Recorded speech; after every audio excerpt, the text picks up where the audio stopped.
So hello everyone, welcome back to my channel Maina. आज की इस वीडियो में हम करने वाले हैं क्लास 8th का ज्योग्राफी का इंडस्ट्रीज चैप्टर की NCERT reading. So let's begin. सबसे पहले क्या बोला गया है, have you ever given a thought to the fact that the notebook you use for writing has come to you after a long process of manufacturing. यानी क्या कभी आपने सोचा है कि जो नोटबुक आप राइटिंग के लिए यूज़ करते हो वो एक काफ़ी लंबे मैन्युफैक्चरिंग के प्रोसेस के बाद आपको मिल पाती है। It started its life as a part of tree. यानी वो अपनी लाइफ स्टार्ट कैसे करती है, जैसे एक ट्री की ज़िंदगी शुरू होती है, एक ट्री की जर्नी जहाँ से स्टार्ट होती है, लाइफ जहाँ से स्टार्ट होती है वैसे स्टार्ट होता है। It was cut down and transported to the pulp mill. यानी जो ट्री होता है उसको काट दिया जाता है और उसके बाद उसे पल्प मिल में ट्रांसपोर्ट कर दिया जाता है।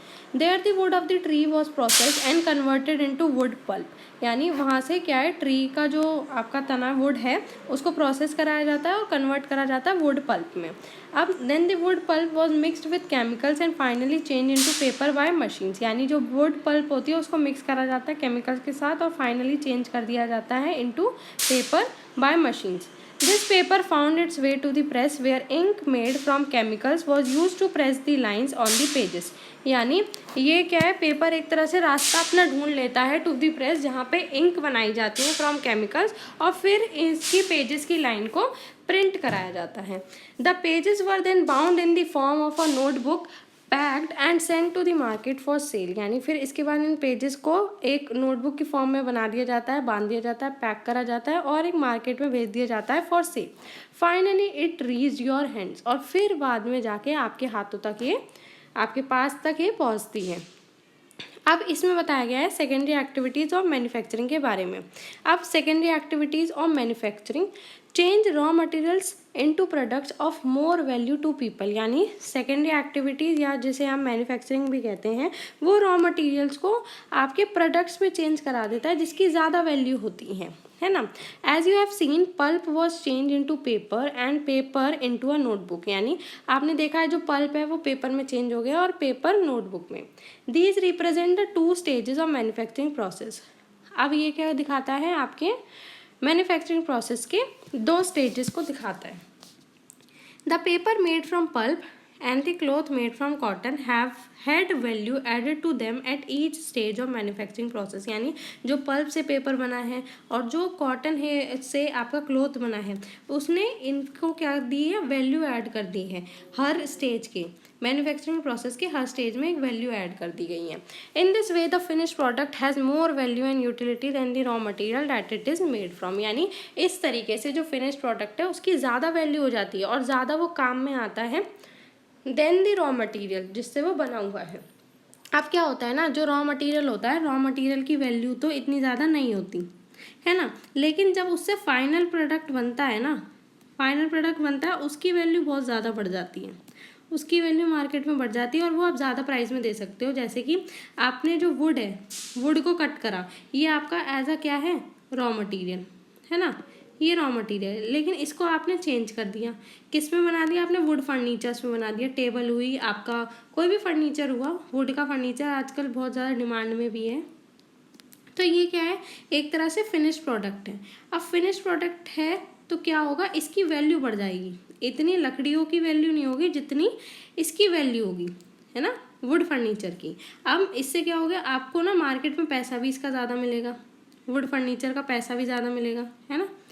वुड का इतना नहीं होगा जहाँ तक है, लेकिन वुड फर्नीचर का बहुत ज़्यादा पैसा मिलेगा। वुड का भी होगा, लेकिन जब आप उसको एक तरह से किस में चेंज कर देते हो, फिनिश प्रोडक्ट में चेंज कर देते हो, तब आपको जो आपकी यूटिलिटी है, उसकी कॉस्ट है, वो बढ़ जाती है कहीं ना कहीं।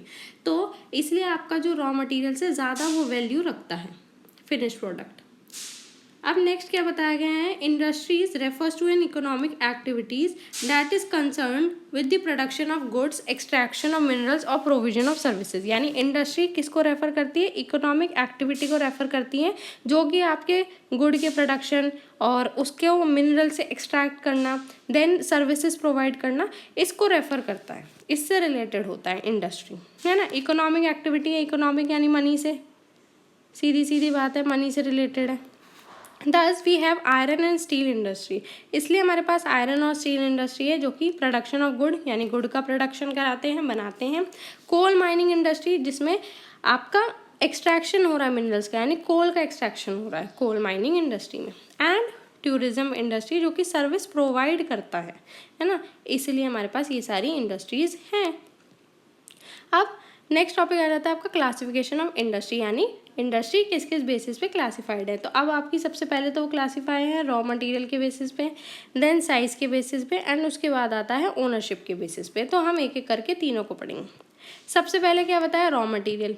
अब रॉ मटेरियल में भी देखो, रॉ मटेरियल में इंडस्ट्रीज में भी agro based, mineral based, marine based, forest based, ठीक है। तो यानी 4 तरीके की हो गई आपकी इसके अंदर, रॉ मटेरियल के अंदर भी 4 तरीके की, एग्रो, ठीक है, then mineral, then marine, and lastly forest based. अब इसमें क्या है, उनके रॉ मटेरियल के ऊपर डिपेंड करके ये सारी डिवाइड हो रही हैं। अब एग्रो बेस्ड किस लिए, जैसे प्लांट और एनिमल बेस्ड प्रोडक्ट को यूज़ किया गया है। Use plant and animal based product as their raw material. Food processing के लिए vegetable oil, cotton, textile, dairy products, leather industries, ये सब एग्रो बेस्ड इंडस्ट्रीज से रिलेटेड है। अब देखो जो प्लांट है, प्लांट से आप काफ़ी सारी मेडिसिन वगैरह लेते हो, है ना। तो मेडिसिन क्या होती हैं, आप प्लांट बेस्ड प्रोडक्ट ले रहे हो, मेडिसिन हो गई आपकी, और आप वुड वगैरह लेते हो, काफ़ी सारी और चीज़ें। एनिमल से आपने एक एग्जांपल ले लिया, जैसे डेयरी बेस्ड डेयरी प्रोडक्ट्स होते हैं आपके, जैसे आपने मिल्क ले लिया एग्जांपल के तौर पे, मैंने क्या रखा है यहाँ, मिल्क, है ना।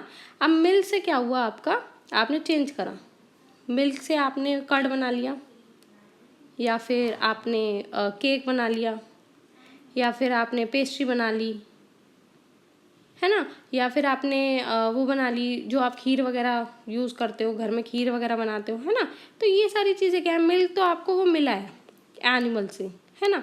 उसके बाद आपने कर्ड बनाना है, पेस्ट्री बनानी है, केक बनानी है, ब्रेड की जो आती है आपके, वो सब बनाना है, खीर वगैरह बनानी है ना। केक्स वगैरह उसी में आ जाते हैं आपके, जो भी चीज़ें हैं वो आप दूध से बनाते हो, है ना। तो मिल्क क्या हुआ आपका, रॉ मटेरियल जो कि प्रोवाइड कर रहे हैं एग्रो बेस्ड इंडस्ट्री, जो कि प्रोवाइड कर रही है ना। और उसके बाद आपका जो फाइनल प्रोडक्ट है वो आपके ऊपर डिपेंड करता है। बट एग्रो बेस्ड इंडस्ट्री में क्या है, आपका एनिमल और प्लांट बेस्ड प्रोडक्ट होते हैं एज अ रॉ मटेरियल, यानी मिल्क क्या है, रॉ मटेरियल।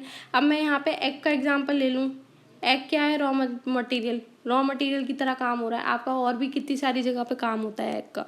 तो यानी कि आप जो एनिमल और प्लांट बेस्ड प्रोडक्ट यूज़ कर रहे हो रॉ मटेरियल की तरह, वो कौन करा रहा है, एग्रो बेस्ड इंडस्ट्री से मिलती है बेसिकली, फूड प्रोसेसिंग वगैरह, है ना। आपका वेजिटेबल ऑयल, कॉटन, टेक्सटाइल, ये सब आपकी इसके अंडर आती हैं, एग्रो बेस्ड इंडस्ट्रीज के अंडर आती हैं, ठीक है। लेदर देखो आपको वो पता है एनिमल से मिलता है, डेयरी प्रोडक्ट एनिमल से मिलता है, ये सारी चीज़ें। अब नेक्स्ट क्या है, mineral based industries, second type वाली। मिनरल बेस्ड नाम से पता चल रहा है, mineral are primary industry that use mineral ores as their raw materials, यानी वो मिनरल ओर्स को यूज़ करते हैं as their raw material. The product of these industries fed other industry, यानी इन इंडस्ट्रीज़ के प्रोडक्ट से ही दूसरी इंडस्ट्रीज चलती हैं कहीं ना कहीं।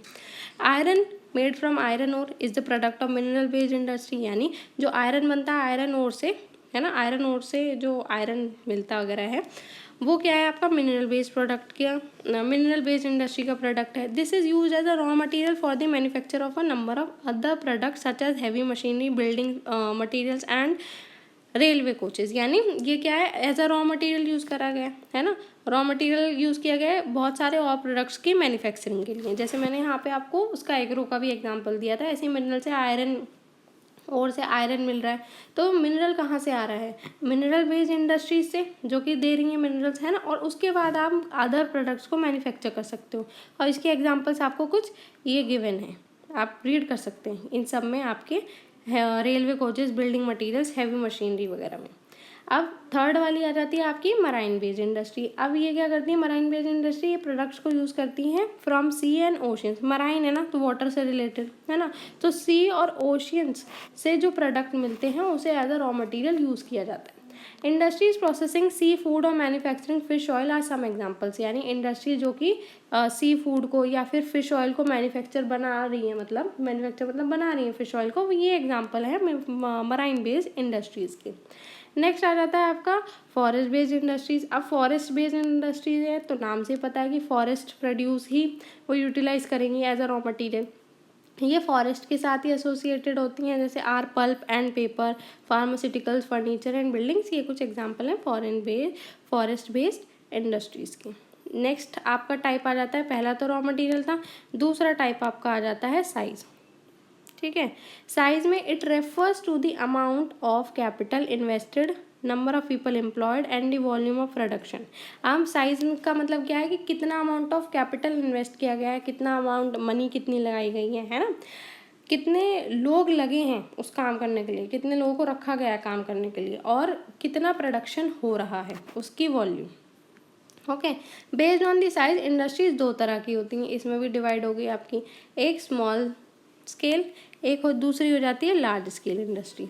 अब कॉटेज और household industries are a type of small scale industry, यानी जो कॉटेज है या हाउस होल्ड इंडस्ट्रीज है ये स्मॉल स्केल इंडस्ट्री का ही एक टाइप है, जहाँ प्रोडक्ट्स मैन्युफैक्चर किए जाते हैं by hand by the artisans, जो हाथों से काम होता है वो आपके स्मॉल स्केल इंडस्ट्री में होता है। इनका ज़्यादा वो भी नहीं होता, स्मॉल स्केल है, कम ही स्केल पे रखा गया है, ज़्यादा वो नहीं करा गया है इस पर, है ना।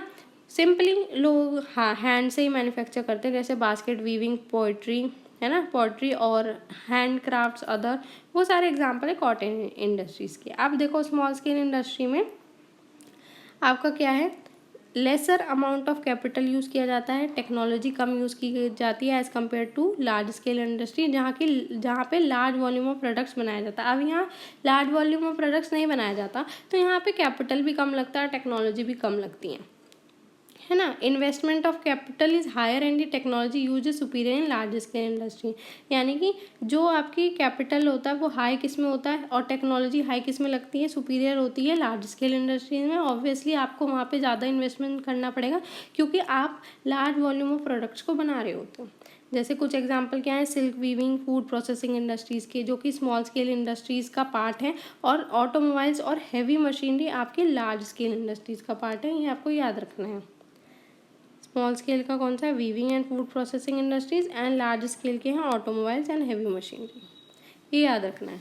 अब थर्ड आ जाता है आपका ओनरशिप के बेसिस पे कि कौन ओन कर रहा है ना।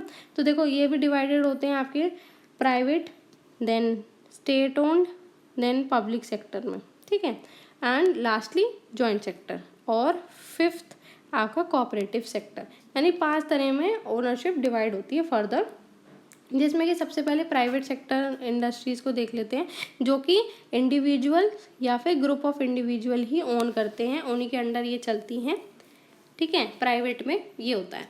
अब जो पब्लिक सेक्टर है वो कौन ओन करता है और ऑपरेट करता है, गवर्नमेंट ओन करती हैं, जैसे कि आपकी हिंदुस्तान एरोनॉटिक्स लिमिटेड ये कंपनी है वो, and steel authority of India limited, ये दोनों आपकी एग्जाम्पल हैं किसकी, पब्लिक सेक्टर की, जो कि गवर्नमेंट ऑपरेट करती हैं। Joint sector industries are owned and operated by the state and individual और अ ग्रुप ऑफ इंडिविजुअल, यानी जॉइंट में आपके दोनों हो जाएंगे, देखो जॉइंट में आपके दोनों हो जाएंगे, जैसे कि स्टेट भी होगी, उसमें स्टेट का इन्वॉल्वमेंट भी होगा, प्लस इंडिविजुअल्स भी होंगे, या तो इंडिविजुअल एक लौता या तो ग्रुप ऑफ इंडिविजुअल्स, तो ये आपके मिला के क्या बन जाएंगे, जॉइंट। जॉइंट मतलब कोई जुड़े हुए, तो ये आपके जॉइंट सेक्टर का एग्जांपल है।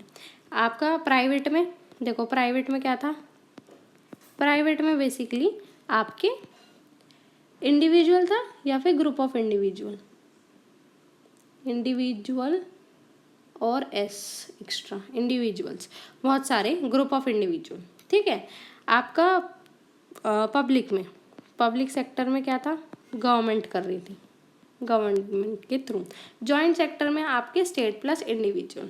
अब जैसे स्टेट जॉइंट सेक्टर इंडस्ट्रीज का एक एग्जांपल है आपका क्या, मारुति उद्योग लिमिटेड एक एग्जांपल है आपका जॉइंट सेक्टर इंडस्ट्री का।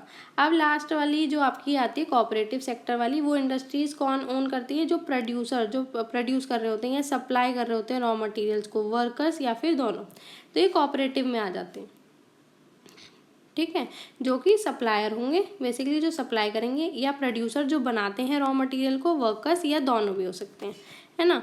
आपके प्रोड्यूसर स्लैश सप्लायर, है ना, सप्लायर प्लस वर्कर, ये भी हो सकते हैं, या तो ये दोनों एक लौते होंगे, प्रोड्यूसर होगा या सप्लायर होगा, या फिर प्रोड्यूसर सप्लायर वर्कर तीनों होंगे, या तो तीनों अलग अलग भी हो सकते हैं या तीनों संग भी हो सकते हैं आपके कोऑपरेटिव सेक्टर में। आपका कुछ एग्जांपल हैं कोऑपरेटिव सेक्टर के, वो हैं आनंद मिल्क यूनियन लिमिटेड और सुधा डेयरी। ये दोनों काफ़ी सक्सेसफुल आपके बिजनेसेस हैं कोऑपरेटिव सेक्टर के अंडर, जो उनकी स्टोरी सुनाई जाती है काफ़ी सक्सेसफुल हैं एज अ कोऑपरेटिव वेंचर। अब एक आता है आपका factors affecting location of industries, यानी क्या क्या फैक्टर हैं जो कि इंडस्ट्री के लोकेशन को अफेक्ट करते हैं, है ना। तो देखो काफ़ी फैक्टर्स होते हैं, जैसे कि आपके रॉ मटेरियल है या नहीं, ज़मीन है या नहीं सही, मतलब कितना लैंड लगेगा वो भी देखना होता है, पानी, लेबर, आपका पावर कितना है, कैपिटल, ट्रांसपोर्ट, मार्केट, है ना, उस हिसाब से। अब इंडस्ट्रीज ऐसे सिचुएटेड होती है जहाँ some of all of these factors are easily available, यानी कुछ फैक्टर्स या फिर सारे फैक्टर्स ऐसे ये अवेलेबल हों, जो कि यहाँ पे आपको फ्लो चार्ट की फॉर्म में दिखा रखे हैं। ये सारी चीज़ें होनी चाहिए, नहीं तो कुछ चीज़ें तो होनी ही चाहिए इसमें, है ना। Sometimes the government provide initiative like subsidized power, lower transport cost, other infrastructure so that industries may be located in backward areas, है ना। तो कभी कभार क्या होता है कि गवर्नमेंट भी आपके इनिशिएटिव्स लेती हैं जिससे कि और बेटर आपकी ये सारी चीज़ें हों, जैसे सब्सिडाइज पावर कम कर देती हैं, थोड़े से प्राइस कम कर देती हैं, ट्रांसपोर्ट कॉस्ट वगैरह, इंफ्रास्ट्रक्चर कॉस्ट वगैरह भी थोड़ा सा लोअर डाउन कम कर देती हैं, है ना, इतनी हेल्प कर देती हैं। अब industrialization often leads to development and growth of towns and cities, यानी जो इंडस्ट्रियलाइजेशन है उससे क्या होता है, आपका डेवलपमेंट होता है, ग्रोथ होती है टाउन्स और सिटीज़ की। इंडस्ट्रियल सिस्टम, अब इंडस्ट्रियल सिस्टम क्या होता है, it consist of input, processes and output. एक तरह से ऐसा कि आपने किसी चीज़ में इनपुट डाला, आपने मेहनत करी, आपने इनपुट डाला, उसके बाद उसका प्रोसेस चल रहा है, वो प्रोसेसिंग टाइम है पूरा, जो आपने इनपुट डाला उसके बाद आपको आउटपुट मिला, मतलब जितना आपने करा, जितना आपने अपने बिहाफ पे इनपुट डाला उतना ही आपको आउटपुट अच्छा मिलेगा। अगर आप अच्छे से, जैसे आप अच्छे से पढ़ोगे तो अच्छा ही रिजल्ट आएगा।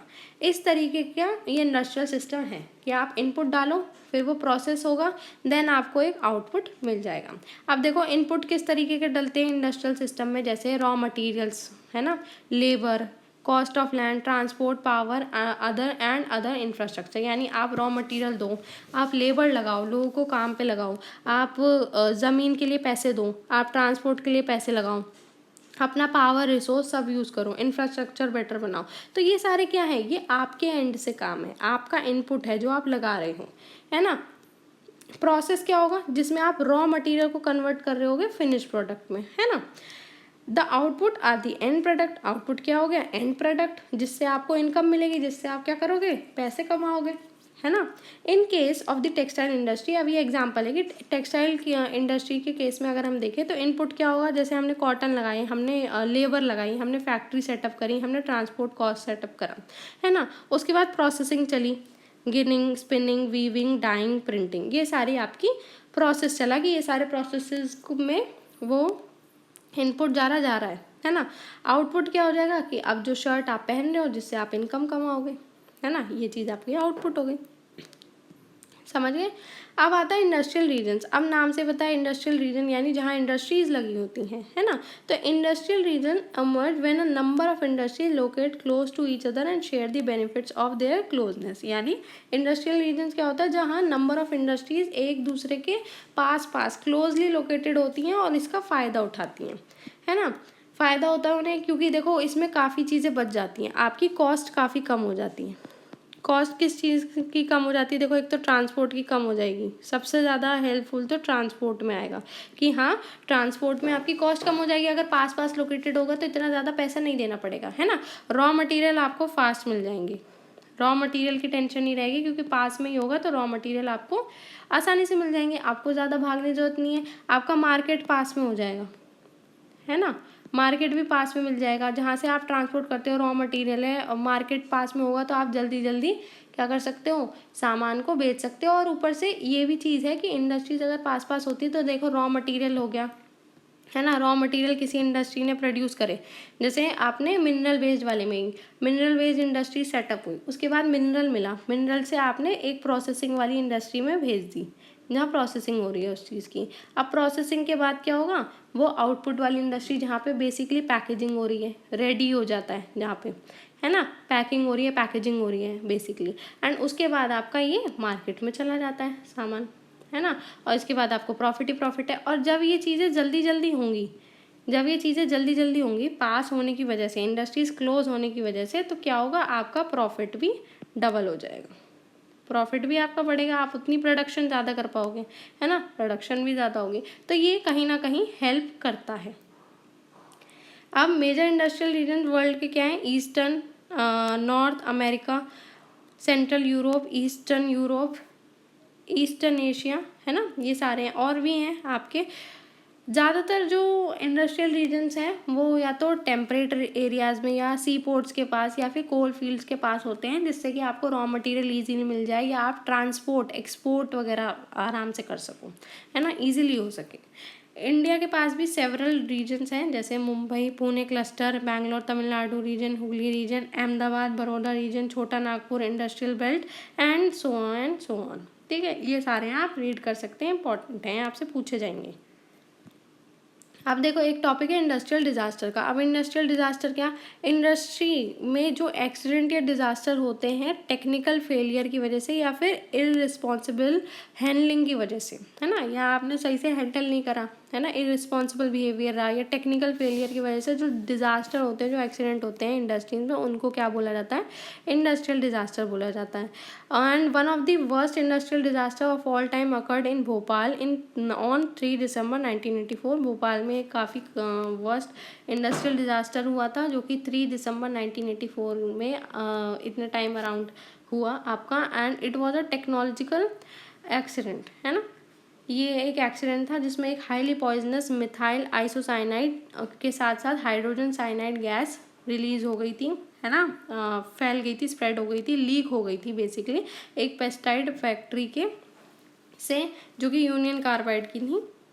अब जो ऑफिशियल डेथ टोल था वो इतना था आपके 3598 पीपल वर डाइड, है ना, इन 1989। 1000 हु सर्वाइव्ड, जो बच गए, बहुत लोग बच गए जिन्होंने सर्वाइव कर लिया, उनको काफ़ी ज़्यादा हेल्थ इश्यूज़ हुए, जैसे कि blindness, impaired immune system, gastrointestinal disorders, ये जैसे इनको इन चीज़ों से सफ़र करना पड़ा कहीं ना कहीं, है ना। एक और इंसिडेंट हुआ था 23 दिसंबर 2005 में, जिसमें गैस वेल ब्लो आउट हो गया था गाओ क्याओ, चोंगिंग, चाइना में। ये चाइना का इंसिडेंट है, जिसमें 243 पीपल की डेथ हो गई थी, 9000 इंजर्ड थे, एंड 64,000 को इवैक्यूएट किया गया था। काफ़ी लोग इसलिए मर गए क्योंकि वो भाग नहीं पाए एक्सप्लोजन के बाद। Those who could not escape in time suffered burns to their eyes, skin and lungs from the gas। और जो भाग नहीं पाए थे, एस्केप नहीं कर पाए टाइम रहते, उनको अपनी आइज, स्किन और लंग्स में बहुत ही बर्निंग जैसा फील हुआ, जल गए बेसिकली, वैसा फील हुआ फ्रॉम द गैस। अब देखो, रिस्क रिडक्शन मेजर्स हैं, जैसे densely populated residential area should be separated far away from the industrial areas, यानी जो लोग बहुत ही ज़्यादा घने रेसिडेंशियल एरिया जहाँ होते हैं, जहाँ ज़्यादा लोग रह रहे होते हैं, वहाँ से आपको इंडस्ट्रियल एरियाज़ को दूर ही रखना चाहिए, दूर ही बनाना चाहिए, वहीं सेटअप करनी चाहिए इंडस्ट्री, जहाँ रेसिडेंशियल एरियाज ना हो ज़्यादा densely populated. People staying in the vicinity of industry should be aware of the storage of toxins and hazardous substance and their possible effect in case if an accident occurs। और लोगों को awareness पहुंचानी चाहिए, मतलब aware होना चाहिए उन्हें कि क्या नाम है, टॉक्सिन्स वगैरह स्टोर्ड हैं, हैजार्डियस सब्सटेंस स्टोर्ड हैं, और क्या पॉसिबल इफ़ेक्ट्स हो सकते हैं अगर कोई एक्सीडेंट वगैरह या इंडस्ट्री कोई डिज़ास्टर वगैरह हो। Fire warning and fighting system improve करना चाहिए। स्टोरेज कैपेसिटी टॉक्सिक सब्सटेंसेस की लिमिटेड ही होनी चाहिए। पॉपुलेशन डिस्पर्शन क्वालिटीज़ इंडस्ट्रीज़ में भी इम्प्रूव होनी चाहिए। नेक्स्ट टॉपिक आ जाता है आपका distribution of major industries. The world's major industries are the iron and steel industry, the textile industry and information technology industry. यानी वर्ल्ड में सबसे मेजर इंडस्ट्रीज क्या क्या है, देखो, आयरन स्टील इंडस्ट्री है, टेक्सटाइल इंडस्ट्री है, और अब IT इंडस्ट्री भी है ना। The iron and steel and textile industry older industries है, पुरानी इंडस्ट्रीज है, लेकिन जो इंफॉर्मेशन टेक्नोलॉजी है ये इमर्जिंग इंडस्ट्रीज हैं जो ग्रो हो रही हैं। अब इमर्जिंग इंडस्ट्रीज को और क्या बोला जाता है, सनराइज इंडस्ट्रीज बोला जाता है। These include information technology, wellness, hospitality and knowledge. Okay, अब इसके बाद क्या है, जो कंट्रीज जिनमें आयरन एंड स्टील इंडस्ट्रीज हैं सेटअप, वो कहाँ कहाँ लोकेटेड है, Germany, USA, China, Japan, Russia में। टेक्सटाइल इंडस्ट्री कहाँ कंसंट्रेटेड है, कहाँ है, इंडिया में, Hong Kong, South Korea, Japan, Taiwan, है ना। और major hub information technology industries के कहाँ है, Silicon Valley of Central California और बैंगलोर रीजन इंडिया में। सबसे पहली इंडस्ट्री हम पढ़ लेते हैं आयरन एंड स्टील इंडस्ट्री के बारे में, जिसमें आपको क्या बताया गया है, like other industries iron and steel industry too comprises various input, process and output. यानी हर दूसरी इंडस्ट्री की तरह आयरन एंड स्टील इंडस्ट्री में भी आपके काफ़ी इनपुट होते हैं, देन वो प्रोसेस होते हैं, प्रोसेसिंग काफ़ी लंबी चलती है एंड उसके बाद आपको एक बेटर आउटपुट मिलता है। This is a feeder industry, ये क्या है, फीडर इंडस्ट्री जो खाना देती है basically. whose products are used as a raw material for other industries, यानी जिसके product as a raw material use होते हैं दूसरी इंडस्ट्रीज के लिए। The input for the industry include raw material such as iron ore, coal, limestone along with labour, capital site and other infrastructure. यानी कि इनके इनपुट्स क्या है, रॉ मटेरियल हैं, जैसे आयरन कोर हुआ, कोल हुआ, लाइमस्टोन हुआ, जिसमें साथ ही साथ आपको लेबर भी लगानी पड़ती है, आपको पैसा, कैपिटल भी, साइट भी देखनी पड़ती है, अदर इंफ्रास्ट्रक्चर पे भी ध्यान रखना पड़ता है। ये सारे आपके इनपुट होते हैं इस इंडस्ट्री में। और प्रोसेस क्या होता है, प्रोसेस में बेसिकली आपका आयरन ओर कन्वर्ट होता है स्टील में, जो कि काफ़ी वेरियस स्टेजेस के बाद कन्वर्ट होता है।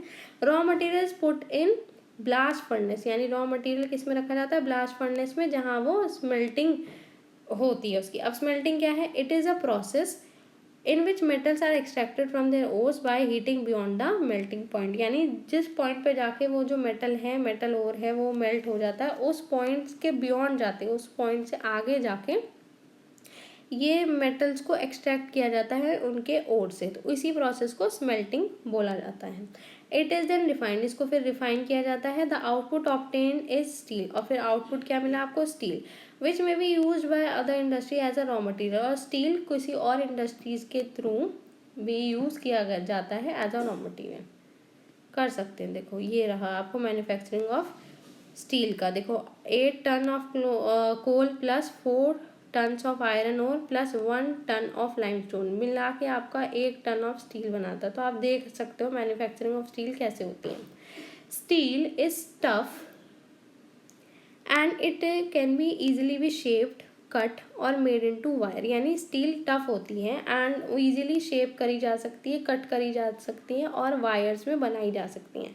स्पेशल अलॉयज क्या है स्टील के, special alloys of steel can be made by adding small amount of other metal such as aluminium, nickel and copper. यानी आप स्टील के स्पेशल अलॉयज भी बना सकते हो, कैसे, उसमें से थोड़ा अमाउंट, आप थोड़ा अमाउंट लेके दूसरे मेटल का डाल सकते हो स्टील में, तो आप ना स्पेशल अलॉय बना सकते हो। जैसे आपने एल्यूमिनियम मिक्स कर दिया या निकल कर दिया, कॉपर कर दिया, तो आप दूसरे मेटल का थोड़ा सा अमाउंट मिक्स करोगे तो आप स्पेशल अलॉय स्टील का बना लोगे। Alloys give steel unusual hardness, toughness and ability to resist rust। यानी अब आपने alloys क्यों बनाए हैं, है ना, तो alloy क्या देता है स्टील को, एक unusual hardness यानी टफ और बना देता है और उसको resist करता है from rust, मतलब फिर जंग नहीं लगेगी, है ना, तो रजिस्ट कर सकता है। ये अलॉय के बेनिफिट हैं अलॉय बनाने के। Steel is often called as the backbone of modern industries, यानी स्टील को बैकबोन ऑफ मॉडर्न इंडस्ट्री के नाम से भी बोला जाता है। Almost everything we use is either made of iron और स्टील और has been made with tools and machinery of these metals. यानी जो हर चीज़, ऑलमोस्ट हर चीज़ आप जो यूज़ करते हैं वो या तो आयरन और स्टील से बनी होती है या फिर उनके टूल्स वगैरह बनाए जाते हैं मशीनरी के इन मेटल्स के through. Ships, trains and trucks, autos are made largely of steel. यानी शिप्स, ट्रेन्स, ट्रक्स, ऑटोज ये लार्जली स्टील के बने होते हैं। Even the safety pins and the needles use are made from steel. Even जो safety pin है, needles हैं जो आप यूज़ करते हो वो स्टील से बने होते हैं। Oil wells are drilled with steel machinery, steel pipelines transport oil. और ऑयल वेल्स वगैरह को आप ड्रिल करते हो स्टील मशीनरी से, है ना, स्टील की मशीनरी से आप ड्रिल करते हो। ऑयल के जो वेल्स होते हैं, कुएँ होते हैं ऑयल के, स्टील पाइपलाइंस को यूज़ करते हो ऑयल को ट्रांसपोर्ट करने के लिए। मिनरल्स माइंड होते हैं आपके स्टील इक्विपमेंट से। फार्म मशीन्स जो हैं मोस्टली स्टील की बनी होती है। लार्ज बिल्डिंग में भी स्टील फ्रेमवर्क होता है। तो मतलब सारी चीज़ें में ऑलमोस्ट एवरीथिंग आप जो यूज़ करते हो उसमें स्टील होता ही होता है। Before 1800 AD, iron and steel industry were located where raw material, power supply and running water were easily available। यानी 1800 AD से पहले आयरन और स्टील इंडस्ट्री वॉज लोकेटेड, कहाँ लोकेटेड होती थी, जहाँ रॉ मटेरियल, पावर सप्लाई और पानी, चलता हुआ पानी आपको मिल जाए इजीली, जहाँ पानी की सप्लाई वगैरह हो, वहाँ इसकी बेस्ट लोकेशन मानी जाती थी, है ना, और वहीं लोकेटेड था। Later the ideal location for the industry was near coal fields and close to canals and railways. अब बाद में क्या हुआ कि जो आइडियल लोकेशन इस इंडस्ट्री के लिए वो मानी गई कि कोल फील्ड्स के पास, है ना, वहाँ पे रखो, कैनाल्स और रेलवेज के पास। After 1950 iron and steel industry began to be located on large areas of flat land near C ports. यानी 1950 के बाद आयरन एंड स्टील इंडस्ट्री आपकी कहाँ लोकेटेड होने लगी, जहाँ areas of flat land near C ports, यानी सी पोर्ट्स के पास जो आपके फ्लैट लैंड्स है ना, वहाँ पे ये लोकेटेड होने लगी। This is because by this time steel works had become very large and iron ore had been imported from overseas। ये इसलिए करा गया क्योंकि जो इस टाइम पे क्या हुआ था, जो स्टील का काम था वो काफ़ी ज़्यादा बढ़ गया था और आयरन ओर आपके ओवरसीज से इम्पोर्ट करा लिए जाते थे। देखो this are changing location of iron and steel industry, यहाँ दिख सकती है आपको 1800 से 1950 में कैसी लोकेशन ढूंढी जाती थी। देखो पहले 1800 से पहली वाली ये लोकेशन है एंड सेकंड ये लोकेशन है 1800 टू 1950। देन अब बेस्ट लोकेशन सिंस 1950 इसको रखा गया। तो आप देख भी सकते हैं कि कैसे लोकेशन चेंज हुई है इन इंडस्ट्री की। In India iron and steel industry has been developed taking advantage of raw material, cheap labour, transport and market. जहाँ सस्ते आपको labour, raw material, transport, market मिल जाए उसके बेसिस पे अब इंडिया में ये रॉ मटेरियल इंडस्ट्री सेटअप होती है। All the important steel producing centres, जो कि स्टील प्रोड्यूसिंग सेंटर इंपॉर्टेंट कहाँ कहाँ है, देखो Bhilai, Durgapur, Burnpur, Jamshedpur and so on, ये सारे सिचुएटेड हैं आपके ओवर 4 स्टेट, जैसे जो हैं आपके वेस्ट बंगाल, झारखंड, उड़ीसा, छत्तीसगढ़। ये आपको याद रखना है, यहाँ आपके most important steel producing centres हैं। भद्रावती एंड विजयनगर इन कर्नाटका, विशाखापट्टनम इन आंध्र प्रदेश, सलीम इन तमिलनाडु, ये भी इम्पॉर्टेंट सेंटर्स हैं जो कि लोकल रिसोर्सेज को यूटिलाइज करते हैं। अब जमशेदपुर की बात करते हैं, है ना।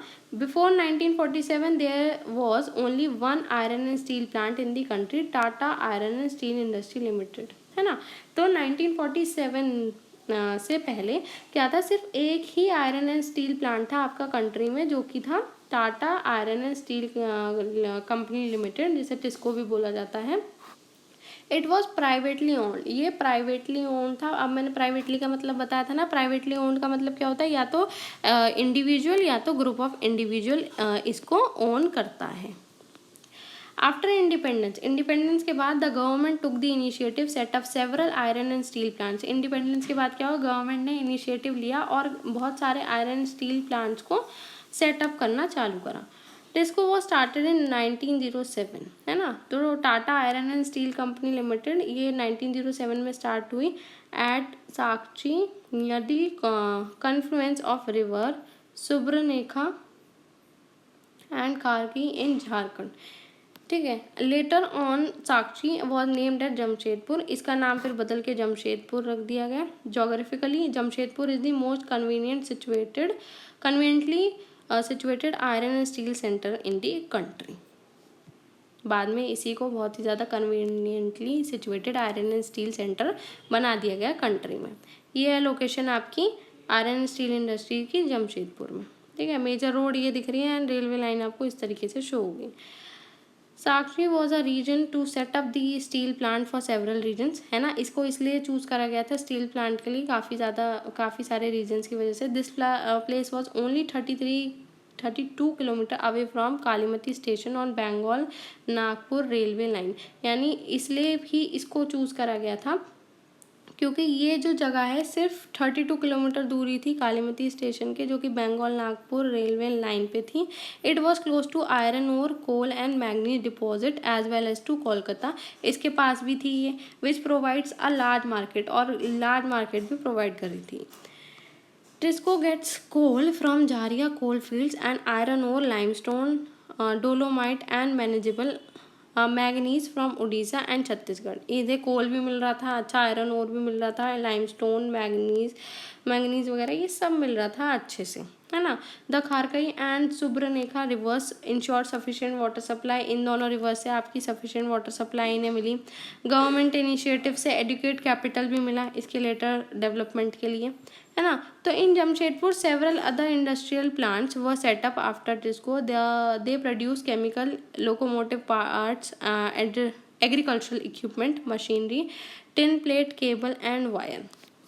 तो इन्होंने काफ़ी सारे केमिकल्स वगैरह, लोकोमोटिव पार्ट्स वगैरह, आपके इक्विपमेंट्स, मशीनरी वगैरह बनाई हैं। The development of iron and steel industry open the gate to rapid industrial development in India. यानी आयरन एंड स्टील इंडस्ट्री के डेवलपमेंट से आपके कई दरवाजे खुल गए रैपिड इंडस्ट्रियल डेवलपमेंट के लिए इंडिया में। Almost all sectors of the Indian industry depend heavily on iron and steel industry for their basic infrastructure. यानी ऑलमोस्ट हर एक सेक्टर इंडियन इंडस्ट्री का वो डिपेंड करता है आपका आयरन एंड स्टील इंडस्ट्री पे, उनके बेसिक इंफ्रास्ट्रक्चर के लिए। The Indian iron and steel industry consist of large integrated steel plants as well as mini steel mills. It also includes secondary producers and rolling mills, ancillary industries, है ना। तो iron and steel industries large integrated steel plants और mini steel mill से मिलके बने हुए हैं, जिसमें ये सारी चीज़ें भी इंक्लूडेड हैं, ये इंडस्ट्रीज़ वगैरह भी इंक्लूडेड हैं। अब पिट्सबर्ग ये एक इम्पॉर्टेंट स्टील सिटी है यूनाइटेड स्टेट ऑफ अमेरिका की। The steel industry at Pittsburgh enjoys locational advantages ये काफ़ी इंजॉय करते हैं। Some of the raw material such as coal is available locally, और कुछ इसके रॉ मटेरियल जैसे कोल वो तो लोकली अवेलेबल है। वाइल जो आयरन ओर है, ये आयरन माइन जो कि मिनोस्टा से मिल जाता है आपको, जो कि सिर्फ 1500 किलोमीटर दूर है पिट्सबर्ग से। सिर्फ तो नहीं, मतलब 1500 किलोमीटर दूर है पिट्सबर्ग से। Between these mines and Pittsburgh is one of the world's best route for shipping one chiefly the famous Great Lakes waterway। ठीक है, मतलब इन माइंस और पिट्सबर्ग के बीच में एक बहुत ही बेस्ट रूट बनाया गया है शिपिंग के लिए, जो कि काफ़ी सस्ता भी पड़ता है ना, जो कि है the famous Great Lakes waterway. तो काफ़ी सस्ता रास्ता बना दिया, बेस्ट रूट है ये वर्ल्ड का। Trains carry the ore from the Great Lakes to the Pittsburgh area. अब जो ट्रेन है वो कैरी करती है ओर को ग्रेट लेक से, है ना, पिट्सबर्ग एरिया तक। The Ohio the Monongahela and Allegheny rivers, ठीक है, ये प्रोवाइड करती है एडिकेट वाटर सप्लाई। ये रिवर्स है, Ohio and Monongahela and Allegheny, ये रिवर्स हैं जो कि प्रोवाइड करती है adequate water supply. The name of Great Lakes are Superior, Huron, Ontario and Michigan Erie Lake. Superior is the largest of these 5 lakes. It lies higher upstream than others. तो ये आपके do you know है, आप पढ़ सकते हैं।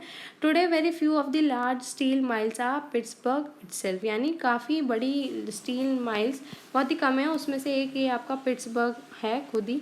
They are located in the valleys of the Monongahela and Allegheny rivers. Pittsburgh के ऊपर जो ये लोकेटेड है ये दोनों reverse, and along the Ohio river below it. और जो ओहियो रिवर है ये इन दोनों के ये इसके नीचे आती हैं। Finish steel is transported to market by both land and water route, यानी जो फिनिश्ड स्टील है वो ट्रांसपोर्ट कर दिया जाता है मार्केट लैंड और वाटर रूट्स दोनों की मदद से। The Pittsburgh area has many factories other than steel mines, यानी जो पिट्सबर्ग एरिया है इसमें काफ़ी फैक्ट्रीज हैं other than steel mines. They use steel as their raw material, वो स्टील को as a raw material use करते हैं टू मेक डिफरेंट प्रोडक्ट्स, दूसरे और डिफरेंट प्रोडक्ट्स बनाने के लिए, जैसे rail road equipment, heavy machinery और रेल्स। अब कॉटन टेक्सटाइल इंडस्ट्री के बारे में पे बात करते हैं, आ जाते हैं।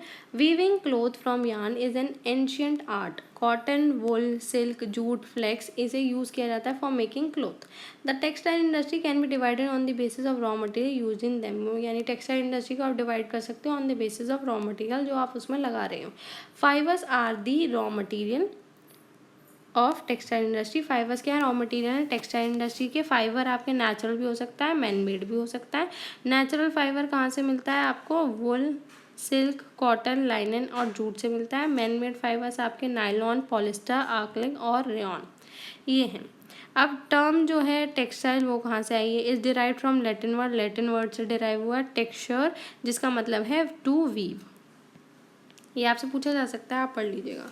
The cotton textile industries is one of the oldest industries in the world. ये सबसे पुरानी इंडस्ट्रीज में कंसिडर की जाती है इन द वर्ल्ड।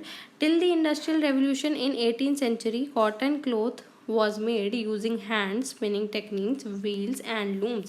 यानी जब तक ये इंडस्ट्रियल रेवोल्यूशन नहीं आया था 18th सेंचुरी में, तब तक आपके कॉटन क्लॉथ कैसे बनते थे, हाथों से ही बनते थे, हैंड स्पिनिंग टेक्निक से ही बनते थे, जो व्हील्स वगैरह लूम्स वगैरह के हेल्प से। In 18th century power looms facilitated the development of cotton textile industry, first in Britain later in other parts of world. यानी पहले क्या था, आपके कॉटन टेक्सटाइल इंडस्ट्री में लूम फैसिलिटेट हुए, उससे डेवलपमेंट हुआ आपके कॉटन टेक्सटाइल इंडस्ट्री में। पहले ब्रिटेन में इसका डेवलपमेंट हुआ, देन आपके वर्ल्ड के और अदर पार्ट्स में, जैसे अब इंडिया में, चाइना, जापान, यूएसए में, ये सारे क्या हो गए, अब इम्पोर्टेंट प्रोड्यूसर बन चुके हैं आपके कॉटन टेक्सटाइल के। India has a glorious tradition of producing excellent quality cotton textile. यानी इंडिया में काफ़ी अच्छा ग्लोरियस ट्रेडिशन है आपके एक्सलेंट क्वालिटी कॉटन टेक्सटाइल को बनाने का। Before the British rule Indian handspun and hand woman cloth already had a wide market. यानी बिफोर आपके ब्रिटिश रूल के इंडियन हैंडस्पन और हैंड वूमन क्लॉथ ऑलरेडी उसका बहुत बड़ा मार्केट था, बहुत चलते थे, है ना। The muslins of Dhaka, chintz of Masulipatnam, calicoes of Calicut and gold brought cotton of Burhanpur, Surat and Vadodara were known worldwide for their quality and design। ये सारी चीज़ें थी जो कि फेमस थी क्वालिटी एंड डिज़ाइन के लिए। But the production of hand woman cotton textile was expensive and time consuming. लेकिन इनका प्रोडक्शन बहुत ज़्यादा एक्सपेंसिव था एंड साथ ही साथ टाइम कंज्यूमिंग भी था, टाइम बहुत ज़्यादा लगता था। Hence traditional cotton textile industry could not face the competition from the new textile mills of the west which produce cheap and good quality fabrics through mechanized industrial unit। यानी अब क्या हुआ, ये एक्सपेंसिव थे, टाइम कंज्यूमिंग थे, तो traditional cotton textile का एक कंपटीशन तगड़ा आ गया था। जो नई टेक्सटाइल मिल्स वगैरह लग गई थी, वेस्ट वगैरह ने जो लगाई थी, तो वो कंपटीशन वो फेस नहीं कर पाए, क्योंकि देखो अब जो नई टेक्सटाइल मिल्स वगैरह थी वो काफ़ी सस्ते और गुड क्वालिटी फैब्रिक बना रहे थे मैकेनाइज इंडस्ट्रियल यूनिट से। तो कोई आपको लगता है कि कोई महंगी चीज़ खरीदेगा, है ना, जिसमें ज़्यादा टाइम लग रहा है, एक्सपेंसिव चीज़ खरीदेगा, तो इसका कॉम्पिटिशन ज़्यादा बढ़ गया और इसके बाद ये थोड़ा डाउन हो गई। The first successful mechanised textile mill was establish in Mumbai in 1854। तो सबसे पहली कहाँ सेटअप हुई थी, आपकी मुंबई में सेटअप हुई थी इन 1854 textile mill. The warm moist climate, a port for importing machinery, availability of raw material and skilled labor resulted in rapid expansion of the industry in the region। यानी काफ़ी वार्म मॉइस्ट क्लाइमेट होने की वजह से और importing machine के लिए port होना, रॉ मटेरियल अवेलेबल हो जाना, स्किल्ड लेबर जो थी वहाँ पे काफ़ी, तो उसकी वजह से ये बहुत ही रैपिडली ग्रो करी, बहुत जल्दी एक्सपेंशन हुआ इस इंडस्ट्री का उस रीजन में। Initially this industry flourished in the state of Maharashtra and Gujarat because of the favourable humid climate. पहले ये इंडस्ट्री कहाँ फ्लरिश करी थी, आपके महाराष्ट्र और गुजरात में, क्योंकि फेवरेबल ह्यूमिड क्लाइमेट था। But today humidity can be created artificially, लेकिन अब ह्यूमिडिटी आर्टिफिशियली क्रिएट कर सकते हैं आप, है ना। And raw material is a pure and not weight losing raw material, so this industry has spread to other parts। और जो रॉ मटेरियल है काफ़ी प्योर और not weight losing raw material है, वेट लूज नहीं करता है, तो इसलिए ये इंडस्ट्रीज़ आपके अदर पार्ट्स में भी स्प्रेड हो गई। इंडिया के कोयम्बटूर, कानपुर, चाइना, अहमदाबाद, मुंबई, कोलकाता, लुधियाना, पुडुचेरी, पानीपत, ये सब क्या है, इंपॉर्टेंट सेंटर बन गए। About 1/3 of the Indian textile industries total production is exported. यानी 1/3 इंडियन टेक्सटाइल इंडस्ट्री का टोटल प्रोडक्शन एक्सपोर्ट किया जाता है। नेक्स्ट देखो, इसी में ही आप अहमदाबाद के बारे में पहले पढ़ेंगे। It is located in Gujarat on the banks of the Sabarmati river. यानी ये कहाँ लोकेटेड है, आपके गुजरात में साबरमती रिवर पे। The first mill was establish इन 1859 पहली फर्स्ट मिल कहाँ कब इस्टेब्लिश हुई? 1859 में इस्टेब्लिश हुई। It soon became the second largest textile industry. ये second largest textile industry textile city बनी आपकी इंडिया की after Mumbai. Ahmedabad was therefore often refer to as the Manchester of India. ये आपको याद रखना है, अहमदाबाद को क्या बोला जाता है? Manchester of India. Favourable locational factors were available for the development of textile industry in Ahmedabad. यानी आपके जो फेवरेबल लोकेशनल फैक्टर्स थे उनकी वजह से आपका टेक्सटाइल इंडस्ट्री का डेवलपमेंट हुआ अहमदाबाद में। Ahmedabad is situated very close to cotton growing areas. Ahmedabad काफ़ी क्लोजली सिचुएटेड था कहाँ? कॉटन ग्रोइंग एरियाज में। This ensures easy availability of raw material. यानी आपका रॉ मटेरियल आसानी से मिल जाता था, है ना। क्लाइमेट भी आइडियल था स्पिनिंग और वीविंग के लिए। फ्लैट टेरेन था, है ना, ईजी फ्लैट, बिल्कुल फ्लैट जगह थी। और easy availability of land suitable हो गई थी for the establishment of mills. यानी आपकी जगह मिल गई, ज़मीन मिल गई तो और सुटेबल हो गया आपके मिल्स वगैरह का इस्टेब्लिश करने में। The densely populated state of Gujarat and Maharashtra provide both skilled and semi skilled labour. यानी जो डेंसली पॉपुलेटेड स्टेट्स थी आपकी गुजरात और महाराष्ट्र, इसमें दोनों तरह के लेबर मिल गई, स्किल्ड और सेमी स्किल्ड, आधी स्किल्ड और पूरी स्किल्ड लेबर मिल गई थी। Well developed road and railway network permits easy transportation of textile to different parts of country. यानी आपकी वेल डेवलप्ड रोड और रेलवे नेटवर्क ने परमिट करा, इजी ट्रांसपोर्ट हुआ तो आपके इजी एक्सेस हो गया मार्केट में। मुंबई पोर्ट में नियर बाई फैसिलिटेट करती हैं ये मशीनरी को इंपोर्ट कराना और कॉटन टेक्सटाइल का एक्सपोर्ट कराना बहुत आसान हो गया ये सारी चीज़ें। But in the recent years Ahmedabad textile mills have been facing some problems. Several textile mills have closed down. This is primarily due to emergence of new textile centers in the country as well as non-upgradation of machine and technology in the mills of Ahmedabad. अब पता है recent years में क्या हुआ कि Ahmedabad textile miles में कुछ problem आने लगी। अब ये टेक्सटाइल माइल्स क्लोज होने लगी, बंद होने लगी। इसका रीज़न ये था कि नई नई टेक्सटाइल इंडस्ट्रीज़ के सेंटर्स बन रहे थे कंट्री में और साथ ही साथ अपग्रेड नहीं हुई मशीन और टेक्नोलॉजी अहमदाबाद के मिल्स वगैरह में, तो इसलिए ये बंद हो गई। अब Osaka it is an important textile centre of Japan. ये काफ़ी जापान का इम्पॉर्टेंट टेक्सटाइल सेंटर है जिसे मैनचेस्टर ऑफ जापान बोला जाता है। And the textile industry develop in Osaka due to several geographical factors की वजह से ये बनाई गई है ओसाका में। The extensive plain around Osaka ensured that the land was easily available for the growth of cotton mills.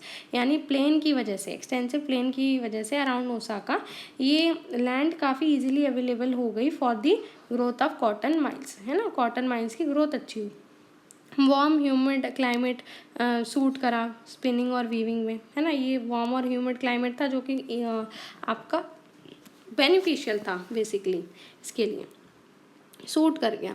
The river Yodo provide sufficient water. कौन सी रिवर ने आपका वाटर सप्लाई रखी? रिवर योडो ने। लेबर इजीली अवेलेबल थी, है ना। Location port की, उससे बहुत आपको फैसिलिटी प्रोवाइड हुई, है ना। इजीली आप करवा सकते थे इंपोर्ट एक्सपोर्ट।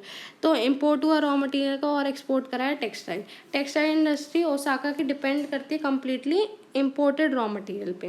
अब कॉटन कहाँ से इंपोर्ट किया गया? इजिप्ट से, इंडिया से, चाइना, यूएसए से। अब जो फिनिश प्रोडक्ट है मोस्टली एक्सपोर्ट कराए जाते थे and has a good market due to good quality and low price. और अच्छे मार्केट की वजह से, क्योंकि अच्छा मार्केट क्यों बना? क्योंकि अच्छा क्वालिटी थी, गुड क्वालिटी थी और लो प्राइस पे मिल रहा था। Though it is one of the most important textile cities in the country of late, the cotton textile industry of Osaka has been replaced by other industries such as iron, steel, machinery, ship building, automobiles, electrical equipments and cement, है ना। दो ये बहुत ही important textile city में आती थी इन दी country. लेकिन lately क्या हुआ, जो कॉटन टेक्सटाइल इंडस्ट्री थी ओसाका की, वो कम्प्लीटली रिप्लेस हो गई और दूसरी इंडस्ट्रीज से, जैसे आयरन और steel, machinery, ship building, automobiles, electrical equipment and cement industry वगैरह से। तो आई होप सो ये चैप्टर यहीं ख़त्म हो गया। आई होप सो आपको पूरा समझ में आया हो। Thank you so much for watching.